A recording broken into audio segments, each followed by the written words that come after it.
৫৫ নম্বর বাগবাসা মণ্ডলের উদ্যোগে লক্ষ্মীনগর কমিউনিটি হলে বিজেপির এক সাংগঠনিক সভা অনুষ্ঠিত হয়। উক্ত সভায় পৌরোহিত্য করেন ২ নম্বর পূর্ব ত্রিপুরা লোকসভা আসনের প্রাক্তন সাংসদ রেবতী মোহন ত্রিপুরা। এছাড়াও উপস্থিত ছিলেন উত্তর ত্রিপুরা জেলা পরিষদের সভাধিপতি অপর্ণা নাথ, বিজেপির উত্তর জেলা সভাপতি কাজল দাস, বাগবাসা বিধানসভার বিধায়ক যাদব লাল নাথ, মণ্ডল সভাপতি বিকাশ নাথ ও রাজ্য কমিটির সদস্য দিলীপ তাঁতি সহ প্রমুখরা।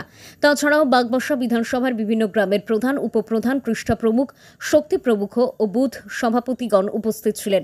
সাংগঠনিক সভার মূল উদ্দেশ্য ছিল দলকে কিভাবে আরও মজবুত ভিতের উপরে দাঁড় করানো যায় এবং আগামী দিনে দলের বিভিন্ন রণকৌশল নিয়েও দীর্ঘ আলোচনা করেন বক্তারা। প্রাক্তন সাংসদ রেবতী ত্রিপুরা ওনার দীর্ঘ আলোচনায় দেশের প্রধানমন্ত্রীর আদর্শ ও কর্মদক্ষতার কথা তুলে ধরেন।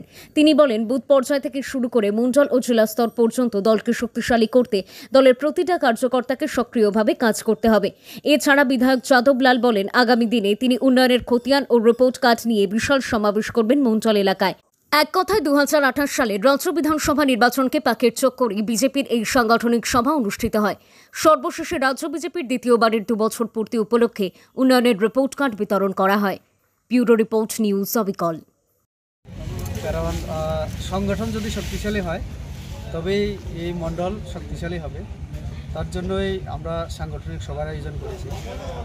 সাম্প্রতিক আমাদের গত ৯ তারিখ সরকারের ২ বছর পূর্তি উপলক্ষে আমাদের মাননীয় রাষ্ট্রীয় সভাপতি তিনি এসেছিলেন। কিছু পার্টিকে কীভাবে শক্তিশালী করতে হবে তার কিছু দিক নির্দেশ তিনি করে গিয়েছিলেন। তারই অঙ্গ হিসাবে আমরা এই মণ্ডলে আজকে সবাই মিলে বসলাম। জেলার নেতৃত্বে আমাদের বিধায়ক আছেন এই বাগবাসা বিধানসভা, তো আমরা সবাই জেলা সভা তো কাজেই এবং আমাদের জনপ্রতিনিধি তাদের যে সমন্বয় সাধনের মাধ্যমে মানুষের আরও কীভাবে সহজে আমরা সেবা দিতে পারি এবং সাথে সাথে পার্টিকে আরও শক্তিশালী করতে পারি, এইসব বিষয় নিয়ে আজকে আমাদের এই মণ্ডলে সাংগঠনিক সভায় আয়োজন করা।